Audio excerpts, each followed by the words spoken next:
The second home's new life model possesses great vitality. By CFing. Across the world, there are more than 1,000 communities whose lifestyles resemble that of our second home. In the past 2 days, I have briefly learned about several of them through video introductions. Communities in Europe that share similarities with the second home's new life model. Tondorf Castle in Germany, with 50 members, including 20 children. Matavanero and Beneficio in Spain, with 70 members, including 25 children. Damanhur in Italy, which began in 1975 with 12 members and by 2010 had developed into a federation of communities with 1,000 people, each subcommunity consisting of 20 to 30 members. Damanhur has now been recognized by the United Nations as a model for sustainable living. Sieben Linden in Germany, with 120 members, including 35 children. Schloss Glarisegg in Switzerland, with 34 members, including 8 children. Krishna Valley in Hungary, with 150 members, including 12 children.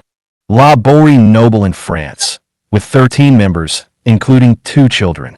Tamara in Portugal, with 180 members, including 50 students and 25 children. These communities share many commonalities with our second home.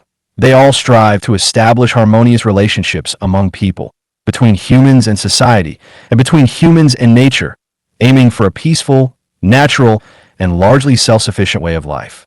However, when comparing the present condition of these communities with that of the second home, we can see that they still suffer from a great degree of blindness and limitation. Their community life is not as rich or comprehensive as that of the second home. They still maintain family structures and partial private ownership. Some are heavily influenced by religion, while others carry strong political tones. These are their fatal weaknesses. Another fundamental difference lies in their management systems. Most of these communities adopt a democratic model, holding meetings where everyone discusses and decides on community affairs collectively. In contrast, the second home practices Hundunic management, where all major decisions are made by the guide alone, following the principle of natural order and spiritual clarity. Nevertheless, around the world today, many people are seeking new ways of living that differ from traditional models. Many long for a lifestyle like that of our second home. This widespread longing has laid a spiritual and psychological foundation for the Lifechanyuan philosophy to spread throughout the world, and has created favorable conditions for establishing second home branches globally.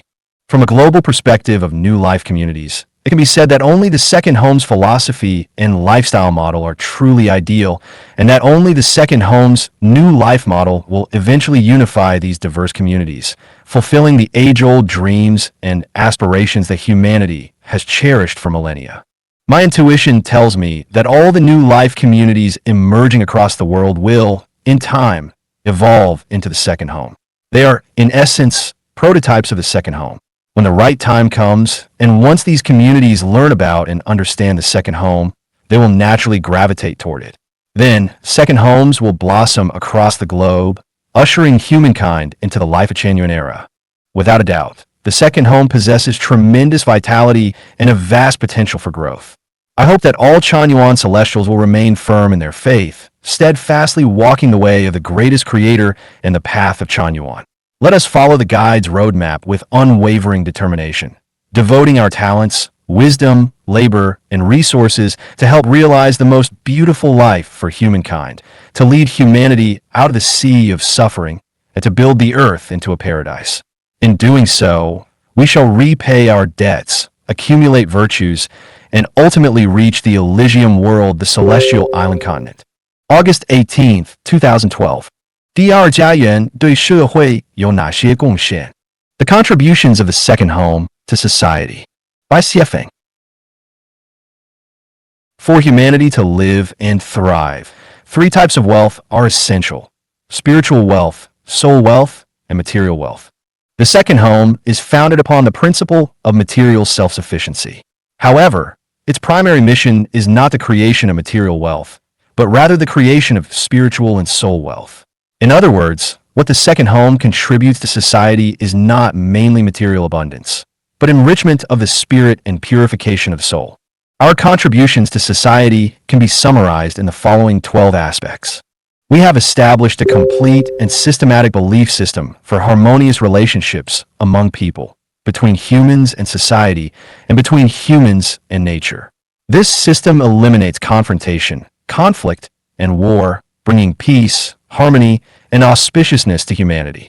We have created a new system of production and lifestyle, which greatly reduces conflicts and struggles among individuals, society, and nature, thereby enabling happiness and mutual benefit. We have designed a new life model that liberates individuals from the burdens of household chores, giving people more time and energy for creativity, rest, and joyful living. We have realized a true form of communal living, communism in essence, which greatly minimizes crime and brings peace, harmony, and well-being to society. We have provided an effective path for caring for the elderly, allowing them to enjoy their later years in comfort, dignity, and joy. We have created a mechanism that frees people from the bondage and enslavement of the traditional family structure, enabling them to live happier, freer, and more fulfilling lives. We have developed a complete educational system for children, combining the knowledge of the greatest creator and the principles of being a good human being, nurturing their physical, mental, and spiritual well-being from an early age. We have introduced the way of the greatest creator, resolving long-standing conflicts among religions, political parties, and various ideological systems, thereby making it possible for humanity to unite as one great family and live harmoniously together on the global village of Earth. We have created a model of a clean, orderly, natural, and beautiful environment for humanity to emulate. An environment that not only prevents pollution and ecological damage, but also reduces disease and safeguards human health. We have provided a healthy outlet for emotional expression, helping those trapped by emotional distress to release their feelings freely, regain vitality, and rediscover their love for life, thus promoting harmony in human relationships. We have found a way to greatly reduce the occurrence of suicide, offering real solutions that lessen human suffering and despair. We have set an example for the rational and sustainable use of both natural resources and sexual, emotional energy, demonstrating how these could be harmoniously integrated into a healthy society. From a material and short-term perspective, the second home of Lifechanyuan may seem to contribute little to society. However, from a spiritual and long-term perspective, its contribution is immeasurable. Spirit and consciousness can eventually transform into material abundance. The elimination of conflict, struggle, and war will bring immense wealth to humanity.